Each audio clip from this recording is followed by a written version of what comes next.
Support Narrative's independent journalism at patreon.com/narrative and check out our podcast wherever you get your podcasts. And don't forget to subscribe and download.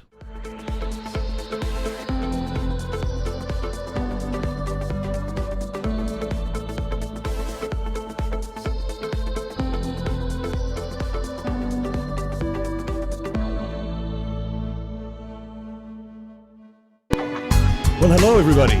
Welcome to the show. I don't know why that music's playing so loudly, but there you go. What I was actually trying to do is hide our guest. It's just you and me, Greg. Hi. Hi, Zev. How you doing? It's good to be with you. I'm well. People can tell by looking at the picture that it's all gone awry, but we're going to fix that in a second. I don't know what happened to Eric Garland. He was just there, so we'll wait for him to come back to us. In the meantime, we've spent a lot of time here on this show over the last few weeks talking about Ghislaine Maxwell. We have an update on that tonight. And she just filed her bail stuff, I guess, which will be interesting to go through in a bit. And we also spent a lot of time on the show talking to a very special person that we all love dearly. Her name is LB, and we've never really had a chance to see what she looks like in the flesh, so to speak. But tonight, for the first time, I believe that we have an actual video feed from LB's secret lair, where she's based in California. And so that little box that now says special report in it is going to disappear in a second as I press all these buttons. And ta-da! There she is, everybody, for the first time ever. Hi, everyone. On Narrative. That is what Lincoln's Bible really looks like. Not bad. This is me. Not bad. So, hi. You've had a day today, haven't you? I've had a day today. Yeah. It's okay. It's okay. I'm happy to be here with you guys. It's good really to be with you, too. We're going to talk a lot about the day. We're going to talk a lot about what we think is going to happen in the future. We're going to wait for Eric to rejoin us. I hope he does sometime soon. I don't know what happened to him. But for the start of the show, we should do something I used to do a while ago. It is called Starting Block.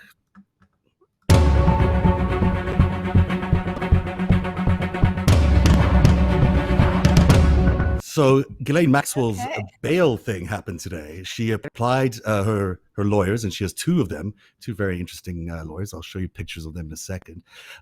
They responded to the bail. I need Eric for this because he's the one who really studied up on this. But there is a bail application that's going on. Next Tuesday, they'll do a hearing about whether she gets bail. Many people consider her a flight risk for obvious reasons.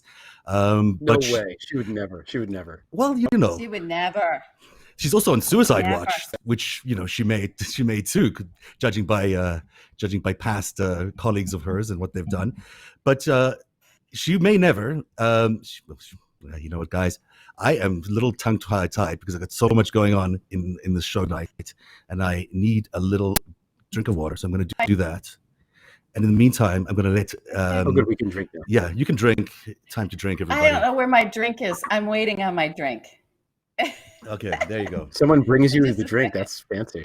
I know. Someone brings me the drink. We were testing the shot earlier on, and LB was like, "Where's my vodka? Where's my vodka? Bring me my vodka." It just has been a long day. I'm sorry. I sound like a lush on this show. No. We're always talking about it, but I promise. Yeah, you know me. We know you really well. We don't think you're a lush in any way whatsoever. Thanks, guys. Oh. So let me show you a little bit about what happened today, and I'm going to pull these up because otherwise I won't know myself. The bail hearing is going to be on Tuesday, as I said, but here is the details of what happened in court today. So they officially have said that the indictment, she was indicted on 6 charges, was a meritless indictment. They also say that she plans to vigorously denies the charges and intends to also fight them and is entitled to the presumption of innocence, which, it's possible. Sorry. It's possibly true. She is. She's entitled to that. System. We do have that system. And it's a $5 million bond that her lawyers are requesting. And she remains in detention right now at the Brooklyn Metropolitan Detention Center, where she will be until July 14th, and then she'll have that bail hearing, and we'll find out whether she gets out. So that's the upshot of what happened today. Now, Eric's here, so he can help fill in the gaps of some of what I've just said. Hello, Eric. The right one. You're the right one. You are the right one. So, Eric, welcome back. It's nice to see you. It's nice to be back. We were just talking about what happened with Ghislaine Maxwell's. I guess her lawyers applied for. I don't know what they do. They apply for a bail thing. Yes, and then it's a motion for bail so that she can get out of detention. And the government has said, no, we think she's a flight risk, because spies are like that. They're kind of tricky. They can be tricky. They're like, well, she has 20 million sitting around, and we're not quite sure how many bank accounts she might have.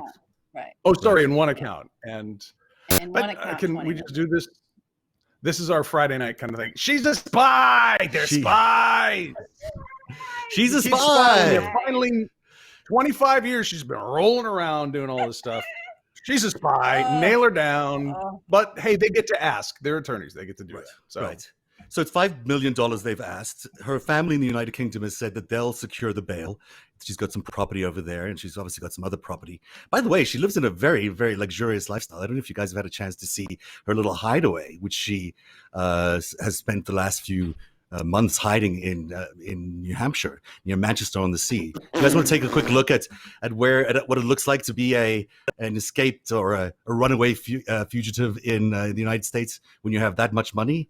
This is her lovely place. I spent a little time looking through the real estate listings that they have, and here is what it looks like. This is what it looks like. Isn't this lovely? Very nice. Camping out. Yeah. You know what? I was thinking that she probably watched Breaking Bad and realized that Walter White went to New Hampshire when he was on the run. So maybe she should go to New Hampshire, except that this place is a lot nicer than where Walter White was staying. Yeah. Where did he stay? Wasn't he in a camper or something? Or did he have... It's like a little crappy little cabin. Yeah. Right. Yeah. It wasn't good. Look, it's a lovely place. Her ex-boyfriend lives near there in Manchester by the Sea.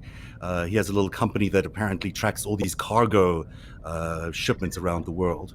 And I don't know who he sells that data to. Also,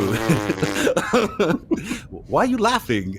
Why are you laughing? It could no just be reason at all. It's just a good business for the average person. You know, they might want to have that kind of business. And look at this lifestyle that it affords them. So they're no longer dating, apparently, but she somehow decided to live very close to him in this luxurious place for the last few months while awaiting a trial or getting captured, which now has done. Nice place, though, right? I wouldn't mind spending it. Spending money and time there. Money and time would be nice to spend over there. They said that it is so private you could not see anything from the road as you were driving by, and no one could spot you. So no one could spot. No one can hear you scream. Yes. Can I do a New Englander rant about this real quick? Yes, go for it. I'll do my accent. I never do my accent to a Sherm, so I'm from Vermont originally. And let's just disabuse anyone of a few notions. If you got 165 acres in northern New England, guess what? You're on the grid. Oh, is there a gate there? Guess what? Everybody in those hills has been living there 250 years. Yes, that's and right. Somebody's got to bring you the cedar bark mulch for that landscaping, or you need a hole in the drywall. Guess what? The excavators know each other. The drywall people know each other. The landscapers know each other. So there's a lot of wealthy people that go up to try and hide and live a nice lifestyle. But, if you have a 165 acre place, everybody around you knows who you are. And if you're on TV, for example, like being connected to Jeffrey Epstein and you're kind of missing, and you go up to New Hampshire or Vermont or Maine to hide, you're not hiding. Right. And that's not even the FBI or NSA with a FISA warrant. That's just the landscapers have you busted. So I just found that funny this week. She actually, the building that we just saw is not on the satellite maps that Google provides. People were saying online this week that was suspicious, because when you look at the Google satellite maps, it's like a tiny little, black and white structure there, not this gorgeous house. So maybe NGA has the map, though. NGA, you think, National right? Geospatial Intel has probably a good. It's probably have several satellites parked on top of that particular spot for a while since they found out where she was going. What else can we tell you about Ghislaine that happened this week? So she'll be in court on the next Tuesday. And Bastille Day. Bastille Day. And forever. And forever. And I think that Roger Stone also checks in for prison on that day. Mm-hmm. Correct. And Mary Trump book. Oh, that was the third thing, right? So it's a big day. Viva Liberté! Speaking of the the birthday of the French. person who brought me this drink. Oh, is it really? We have a lot to celebrate. Yes. Absolutely. Happy birthday to the nameless one, or not the nameless one. What's he? The voiceless one. Not voiceless, just silent. The silent one. Oh, similar. Silently watching it all. So let's look a little bit further because we like this kind of real estate porn, and let's take a look at the lifestyle of Ghislaine Maxwell from another perspective. This is her home in New York. This is the townhome in New York. Looks quite nice, don't you think? This is the interiors, obviously, nice red and black and white. It's a little sexy, a little daring. It's actually making me nauseous, I have to say. This is nauseating. Because it's fine, I love it, but I'm having a reaction to this. And it's not just the wealth, it's just the audacity of it all. I'm still, in this elite set, and it's the seduction is still there. Right, absolutely. It's appalling. And it doesn't feel like she's going to change that tone as she's negotiating right now with all the prosecutors. There's some sort of negotiation apparently underway, and I suspect that what's happening is she's still using all the leverage that she has, which might include some blackmail tapes, to make sure that she gets off and continues this lifestyle going forward. And it is an astonishing lifestyle that she had. I mean, it's a 7,000 square foot place, 5 floors. You can see the rest of it there. But Is that what she's always been, Zev? Is that what Jeffrey bought for her? Well, this is a really interesting. Or his brother? Wasn't it his brother? He bought it for her, and he bought it from someone who was also really interesting because he bought it from none other than Lynn Forrester. Let's take a look at that's right, from the Rothschild. Right. So how's she doing out there? Well, she must be thinking she's a little bit of trouble soon. She might be.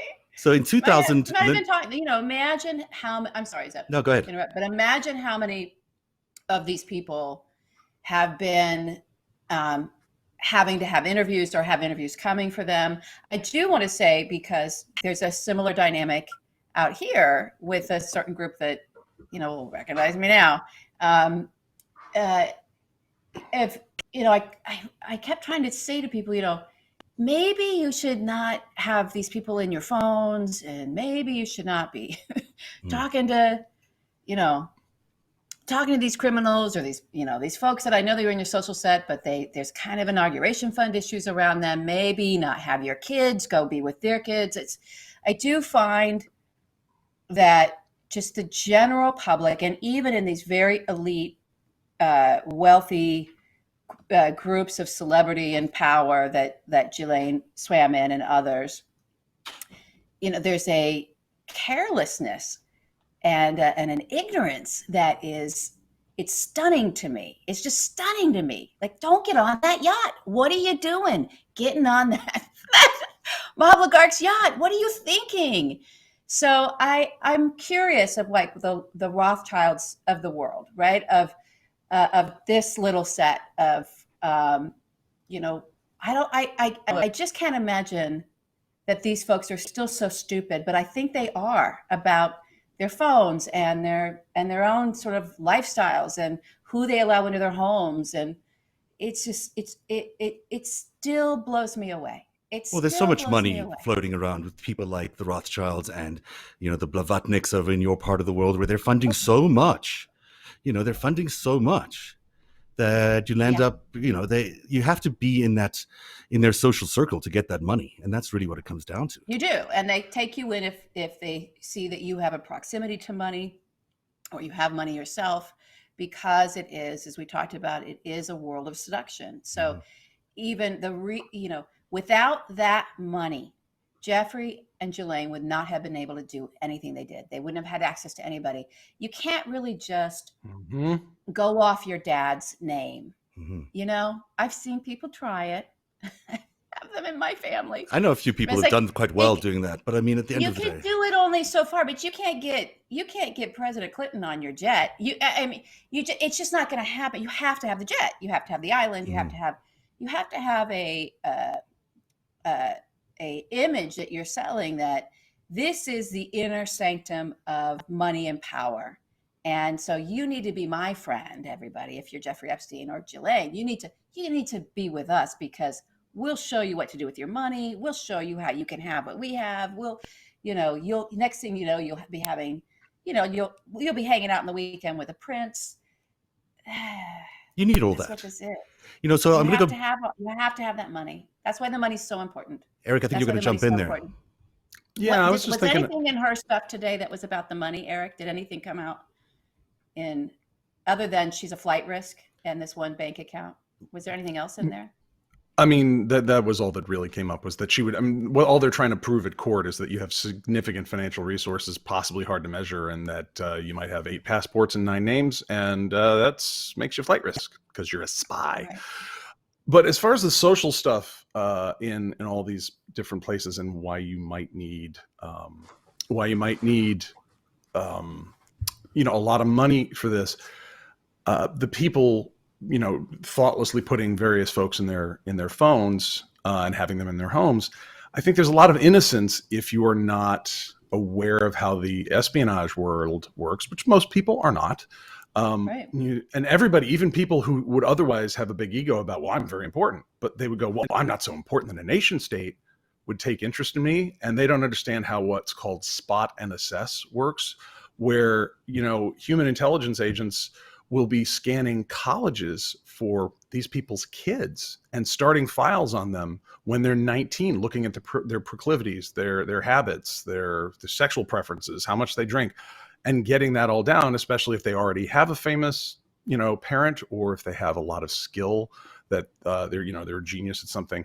That a file might start with about you as an individual from a nation state intelligence service when you're 19 or 20 and you're not important yet. That's the whole point. These guys are thinking decades out, and they can do 1,000 people. And as long as they get 4 that they got something good on, that end up as comptroller of some big corporation or senator. Well, yeah, exactly. That's worth the effort. We are not really a meritocracy. And so, these kids, we're all let's just be very in the vain side of thing, in the really catty side of thing. You can see a 5'6", kind of attractive kid of a celebrity is all of a sudden a supermodel walking down a runway, and it's like, what is this? An influencer, social media influencer. So, that comes with the territory of having parents who are famous, who have access to something, and they all want their kids to have some kind of success somewhere. We'll even lie on the SATs and get invited. Yes, we're special. So yeah, they might think that they're 19, 20, even 25, depending on how powerful the parent is, that kid is just a target themselves. Not a target, but they very well may be. It's interesting because and the parents are absolutely targets, and they're having these folks over. Oh, this is this nice person from what country are you from again? But they got lots of money, and they're like, well, we're targets. Of course, you're targets. You're influential. You have a lot of money. Well, especially if you have a famous last name, right? If you have a famous last name. And speaking of famous last names, I can actually say that actually it's the Rothschild's child who's part of Ghislaine's Ocean charity. He ran a big portion of Ghislaine's Ocean's charity. So, the Rothschilds are actually quite close to the Maxwells and also to Epstein. And I'll just quickly go through the sales prices here, because it is revealing to me that Lynn Forrester, before she was married, bought the mansion for $4.75 million. 5 years later, she sells it to Ghislaine through one of Jeffrey Epstein's private LLCs. And she only makes $200,000 off it instead of the $8 million she could have made if she actually sold it at market price, which to me is telling that this is not your typical real estate transaction between two people. This is some sort of favor being done for somebody else. 2005 is the height of the market too. Yeah. That's when the market was like peaking in New York City. Point, right. She left $13 million on the table, which even for a Rothschild must be a significant enough amount of money not to want to do, unless you've got a good reason to do it. And then now it got sold in 2015 to Frederick and Kim Rudd, who are developers in real estate in New York. So $10 million there of profit went to Ghislaine. But something else happened in those years between 2007 and 2011, which we talked about last time, which is there's this $20 million that were transferred in and out of Ghislaine's accounts and Jeffrey Epstein's accounts. They went from Jeffrey to Ghislaine and then went back to Jeffrey. $20 million worth of who knows what money disappeared in and out of those accounts for 4 years between 2007 and 2011, which is, by the way, the years where we're not quite sure where his banking was. It was before Deutsche Bank and after Chase, so we're not quite sure where he landed up banking for those few years. But lots of interesting insight there about the townhouse, and I'll give you one last bit about Lynn Forrester de Rothschild herself. So she actually runs the family fund. It's called the E.L. Rothschild Fund. It's worth tons and tons and tons of money. She wed Sir Evelyn de Rothschild, who's knighted, as you can tell by the Sir, so close to the Queen. And she also was a regular on the Lolita Express. She has lovely large couches, as you can tell. Look at that couch. And she also, nice couch. Yeah, it's a very nice couch. And Epstein worked with them a little bit. He was their financial advisor for a while. And at one point, she and Ghislaine also threatened one of the victims of Jeffrey Epstein, Maria Farmer. So, lovely lady, I'm sure. And I think she also knows Dershowitz really well as well. She does, yeah. Yeah, she does. She introduced Dershowitz to Epstein, actually. Yeah, there. Okay. At a little party up at, I don't know, where they have their parties. I had a little mint in my drink. Oh. There's a little fresh mint in my drink, so. It sounds lovely. It sounds lovely. It sounds like something that Lynn Rothschild might have. So, yes. I'll throw it over to Greg. You can talk about anything you want regarding that, or you can talk about Deutsche Bank, which is sort of another nice thing to talk about. Well, we can pivot too, but I just want to close the circle a little bit on the Ghislaine topic, which is that the people that interact with her have to rely on, in some way, on what the government did and did not do. And the fact that Epstein got that, super light sentence, a slap on the wrist, and Ghislaine was not charged for years and years and years. If you're not somebody that's going to dig deep and do due diligence, you have to look at that and say, well, the government didn't charge them, so everybody else is here. It's probably fine. Unless you really know, like Eric said. He was charged. He was charged. I'm talking about her. Yeah, her particularly. She wasn't. Obviously they have issues, but I could see very easily how they could be explained away. My point is not to defend them. It's to blame the government for fucking this up. Okay, that they should have charged both of them and everybody that was involved at the time. All right, but let's also say in the 90s. In the 90s? In 08 when he or 07 when he was, I think he was at 6. But let's say this. So we're just beginning. We're pretty deep in, actually, but we know that there's more to come with unpacking the money, where the money originally came from, what were the scams around it, all of that. And it's very clear who Epstein was connecting himself with and to when it came to, and where he came from with Ghislaine's dad. And it's very clear who Ghislaine's dad was in business with, right? He had companies with gangsters, and and he was working for nation states, and it was all right. But if you're so you have that info. I want to stand up for our justice system a little bit. Is this big failure of justice that they didn't get just thrown in jail for 8,000 years on day one? Yes, I that argument can be made, but we have no idea what these two individuals have, what kind of cards they have to play, right? To sort of say, I'll tell you what, I'll give you, I know who sold arms over here. There's a terror thing happening over here, but this is how dirty they are.